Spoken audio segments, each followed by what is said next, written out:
a special holiday episode of NBA 2K TV. We have a packed show for all of you, and if you're new to 2K25, maybe you just received it for the holidays, welcome to the game. Welcome, and definitely keep watching because we have plenty of tips coming up to help your game. And what better gift than NBA? About his presence in NBA 2K25 and asked him if he sleeps at all, really. Good question. Also, breaking news. Ooh, a trade alert, trade alert.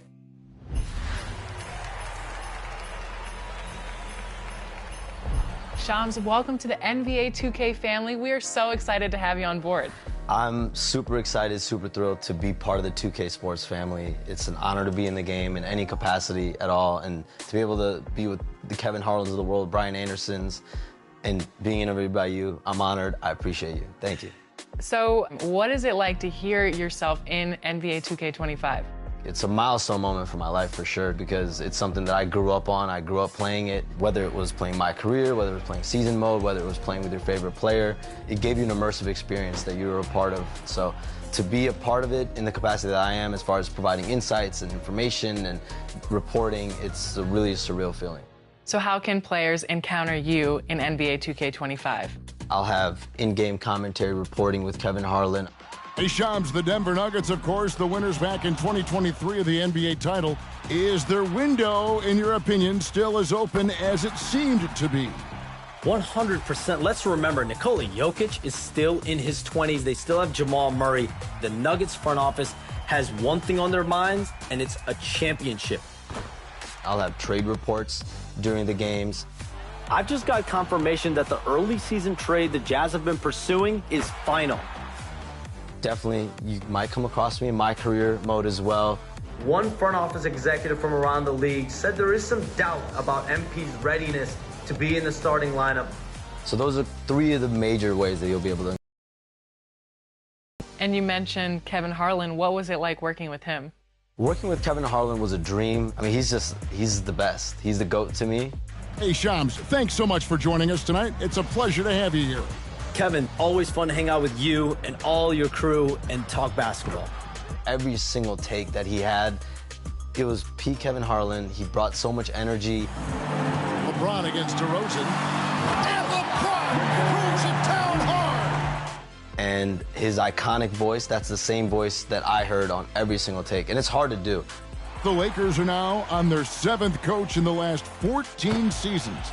They're keeping us reporters busy, huh? Yeah, they are. I tried to bring that same life and that same energy, and it was just a joy to be a part of that experience with him.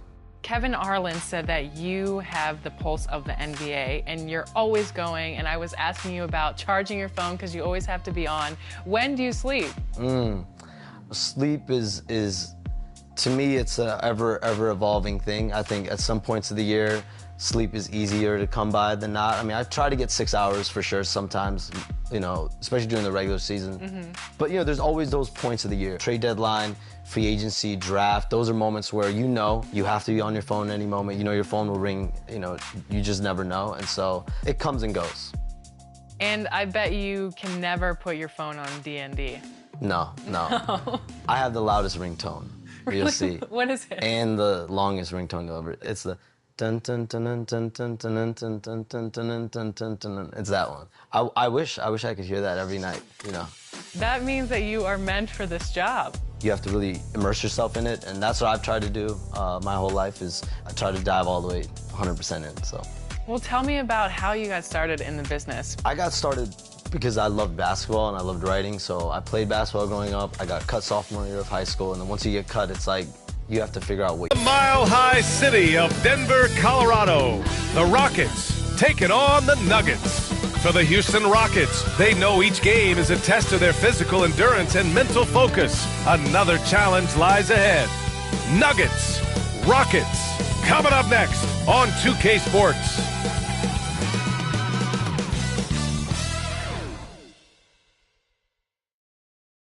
Welcome, everyone, to NBA basketball on 2K Sports. This is Brian Anderson. With me, Richard Jefferson and Grant Hill. And reporting courtside, it's Al.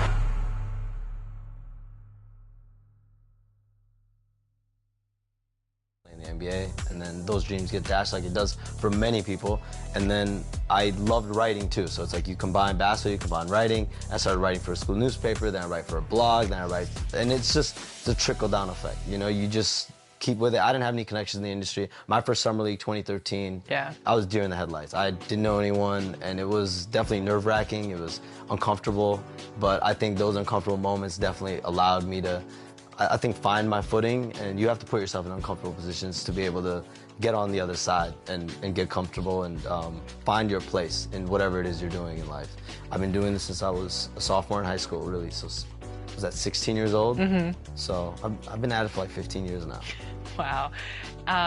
And your rise to fame was so quick, and like I said, you were really young. So how do you think that shaped your life, as opposed to maybe being a little bit older and having that? Because, you know, you're still kind of developing, your mind's still developing, everything's new. So how do you think that shaped the rest of your life? I think the quality of like hard work and just stick-to-itiveness and never being satisfied, I think I got that from my mom. And I think being able to, like, I don't really get satisfied. Like, I don't get satisfied. I'm really on to the next. Like, I'm always thinking about the next thing, and I think it's very easy to get lost in, you know, individual successes. One of probably the first big stories that I had was when Luol Deng got traded from the Bulls to the Cavs, January 2014. And I remember the very next day, I was driving from Chicago to Milwaukee to go to a Warriors game, Warriors-Bucks game in Milwaukee.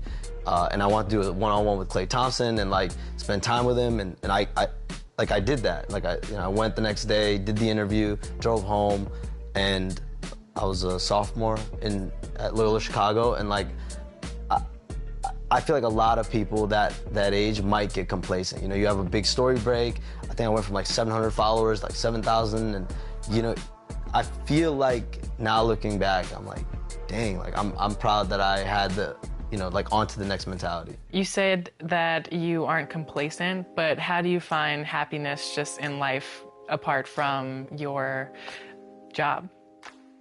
I think I find happiness in like the quiet and you know, the quiet and like this, I guess, the slower moments where I can just chill and hang out with my family. I think those are like the best moments.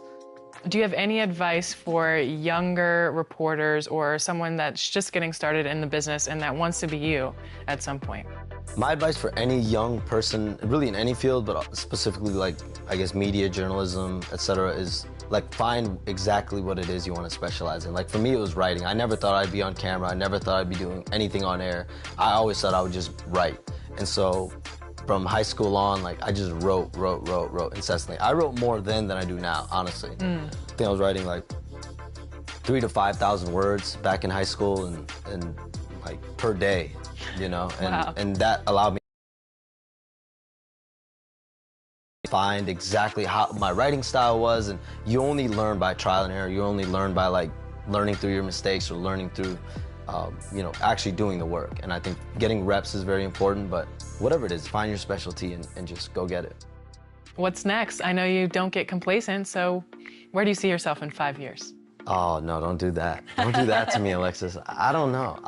I've never been good at the where do you see yourself in 3 to 5 years. Where do you see yourself in 5 years? What if we had our own segment in the game in 5 years? Playable characters. Yes. Yeah, I agree. I think I would definitely buy